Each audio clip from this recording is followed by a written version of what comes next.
Marketing roles I was applying. Please, I had no business with marketing. Why?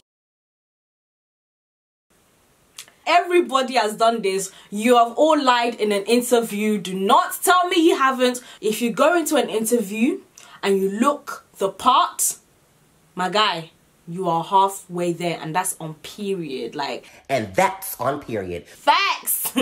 Period.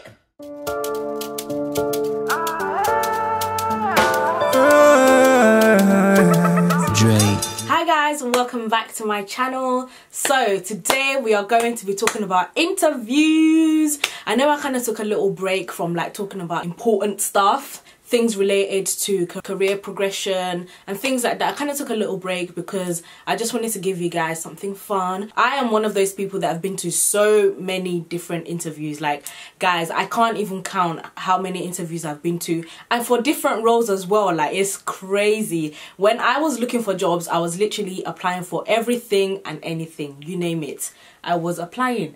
Marketing roles I was applying. Please, I had no business with marketing. Why? Why was I applying to marketing roles, please? Business study roles. Did I do business?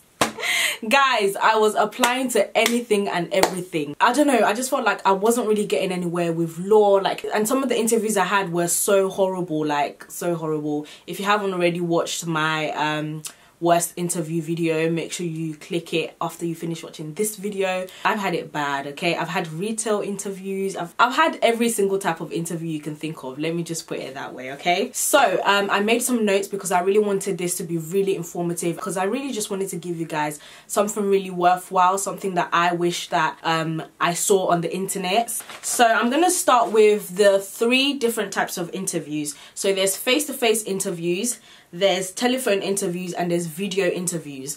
And I think today I'm gonna focus mainly on face-to-face interviews, because that's usually the hardest one, because you have to see the person, like you have to sit in front of them and answer all these questions on the spot. So I'm gonna focus more on face-to-face interviews. If you do want me to do telephone interviews and video interviews, like how to prepare for those as well, make sure you let me know in the comment section below. First thing that I would say that you should do is do your research, okay? There is nothing better than doing your research and understanding the company that you've applied for. Wouldn't it be such a shame if you went there and you actually did not like the company? That was me. A lot of the times that was me. Like, I wish some interviews that I did, like, I knew about the company and I actually just said to myself, you know what, I'm gonna pass on this interview and focus on applying for other jobs. So whilst you're doing your research, do not only focus on their website, because their website will only give you relevant information that you just need to know, like briefly. And usually companies focus their websites for their customers, not for their interviewees. You are a potential employee and the website doesn't necessarily help you, so you need to go on their social media accounts. So Twitter, if they've got one, LinkedIn if they've got one. Facebook is a very useful tool to research companies and make sure you know exactly what they're doing, you know their latest projects, so that you can talk to them about it. It's very, very, very important to do your research. Research their goals, research their competitors, research the clients that they may have, that they're working with at the moment, so that it can be like a topic of conversation. So that is number 1. Number 2 is to prepare stories to tell. Like, this one, yeah, is very, very important, because they can literally put you on the spot. And I've been to an interview at a financial company. Please, what was I looking for? What was I looking for in a financial company? Am I Patricia Bright? Like, am I doing finance? No. What the hell? Guys, please, honestly, I'm tired. Like, I'm actually so tired of myself. Like, I had an interview at a finance company and it was nothing to do with law. I don't know what I was looking for there, and they were asking me loads and loads of things that I did not know. And like, girl, go bye. So the reason why I say prepare stories to tell is because you need to be able to convince them, and you need to be able to illustrate your experiences by stories, and you're able to kind of, like, you know, engage them. You know, it's one thing listing oh, you know, these are my skills and you need to be able to back them up as well. And I found that the more experience I had at different law firms, the easier my interviews got. You know, I was able to kind of express myself a little bit more because I had stories to tell, you know. Don't lie though, because they can catch you out. That's one thing you shouldn't do. And if you lie, make sure it's a good one, okay? Make sure this, because I'm not gonna lie, everybody has done this. You have all lied in an interview. Do not tell me you haven't. You've made up a story, okay? You had a colleague that you did not really have, an imaginary colleague. So don't tell me you haven't made up a story. Everybody has done it, okay? Don't make things up like, oh, making up law firms or making up companies that you can't, that they've never heard of. I'm not telling you to lie, but if you get to the point where you need to lie, make sure it's realistic, okay? That's all I'm trying to say. So number 3 is to make sure you have at least 2 questions that you want to ask the interviewers, okay? There's nothing better than asking relevant questions towards the end of your interview. Most of the time when people are interviewing you, they would ask you, have you got any questions for us? And they're prompting you to kind of, you know, ask relevant questions. When I say relevant questions, I mean actual relevant questions, things that are to do with the role and the company. Don't ask anything that is personal. You know, you can even ask also, you know, how many people are in the team that I'm going to be working in, or just, you know, things that are relevant that shows that you're actually interested and you thought of actually working in the company. So number 4, I would say, number 4 that I would say is be on time, okay? Be on time. Do not be late to your interview. I know some people are so laid back, especially guys. Guys are so laid back when it comes to interviews. Like, they will literally just, you know, iron their shirt, just read up about the company and then go and wing it. Sometimes it works for some people and sometimes it doesn't. And me, I'm not gonna lie, I'm one of those people. It doesn't work for me. I cannot wing an interview because first of all, I'll be too nervous. I'll be sweating. So there's no winging an interview. So leave enough time. Make sure you plan your journey. So one thing that I always used to do is actually Google. Thank God for Google Maps, okay? Google Maps the place that you're going to. Make sure you know what the building looks like so that when you're on the road, you don't miss or go into the wrong building, because I'm not gonna lie, that is something that I have done before. Guys, you guys are not gonna believe this. Guys, I had an interview with the NHS. Why? It wasn't anything really to do with law. Okay, it was kind of, but it was more like when people die kind of law. And it's just like, what was I looking for there? What was I actually looking for? Like, I literally, oh my god, I'm so tired of myself. My interview was in a hospital, and you know, in the hospitals, yeah, as soon as you've gone into one building and you're far in, it's very, very hard for you to come out.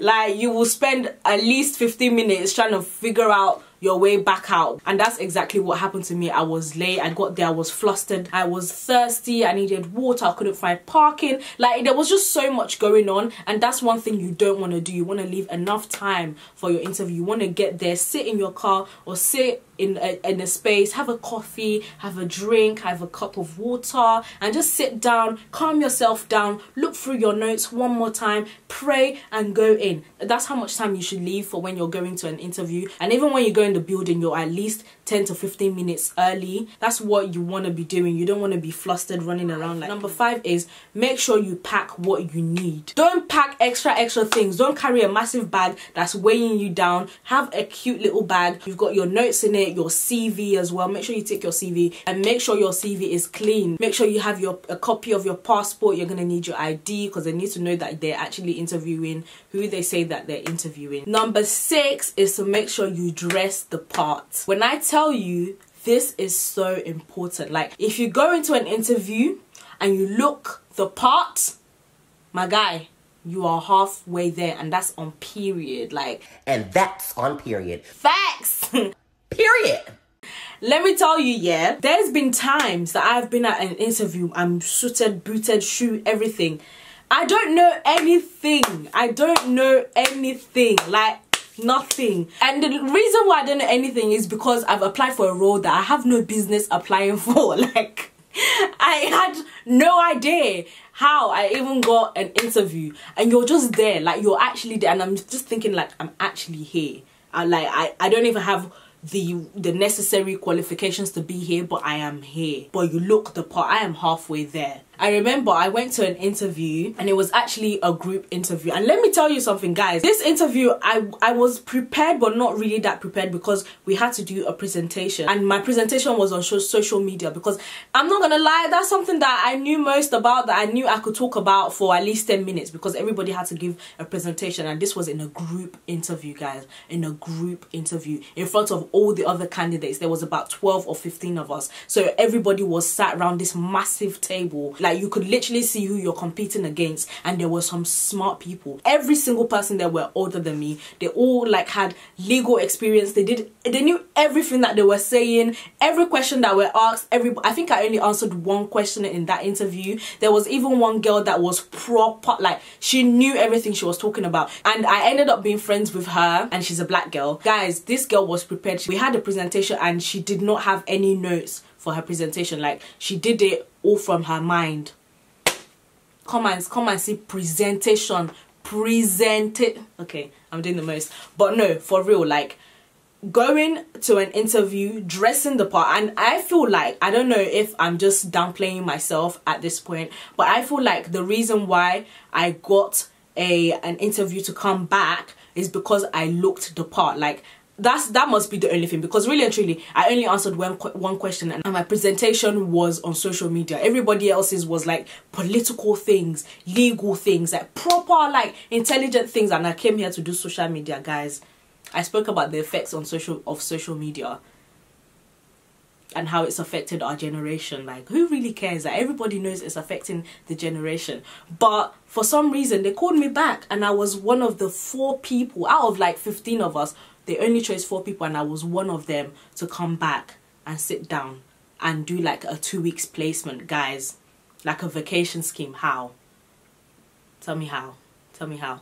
And I genuinely think it's because I dressed the part. Me and the other girl that came prepared, we were the only 2 girls that actually got to the next stage, and she was a black girl as well. And I was thinking, they're definitely going to choose her, because really and truly, I'm not bringing anything to the table. I don't really have much. She had like years of experience of being a paralegal. She knew everything she was talking about. And also, guys, another thing, oh my god, guys, I am a shambles. After the vacation scheme now, we all had like, you know, a table talk with the senior partner, and the senior partner threw out a question. He said, what do you think about Kim? Guys, why in my mind, why was I thinking of Kim Kardashian? Guys, I'm so done.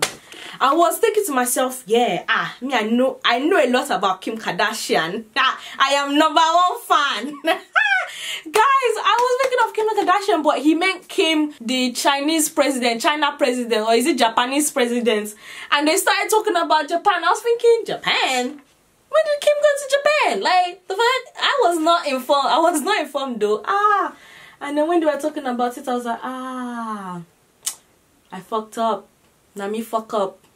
No, na me fuck up. Because how? I was thinking, how? This senior partner is down with it. He knows about Kim K. Come on, I know a lot about Kim. Yeah, what do I think about her? I can tell you everything I know about her. But no, he wasn't talking about that Kim.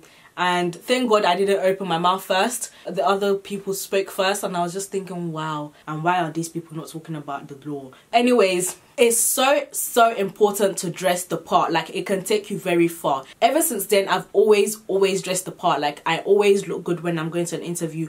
Don't wear too much makeup. Don't wear a long wig. Literally, I always wear my short bob. Don't wear too much perfume as well, because it can be overpowering. Also, another tip that a recruiter has actually said to me is that you're going to like a really professional place, like a really massive company. Don't wear white shirt with black. Don't wear white and black. I don't know why this is a thing, but apparently you shouldn't wear white and black because you look like a waitress. That's what I've been told. So you should literally make sure your blouse is looking really nice. It's a nice color that goes with your skin tone. That is just that tip there. So this is number 7, I think, or number 8, is to make sure you stay positive throughout. If they ask you a question that you do not know or you don't really know much about, make sure you end it on a positive note. You know, there's been times that I've been at interviews that I had no idea. I'll be like, you know, I genuinely don't know, but I promise you, I will find out. You know, just keep it really nice and positive all the time. Don't leave it negative. Even like if you tell stories, like if you give examples, make sure they're positive as well. If you're asked a question that you did not expect, one of the great things that I like to do is to kind of like repeat the question, or just be like, oh wow, that's a really that's a great question and I did not prepare for that. However, I will say, when you say that, you know, that little line, you're already thinking of what to say, so you're not there like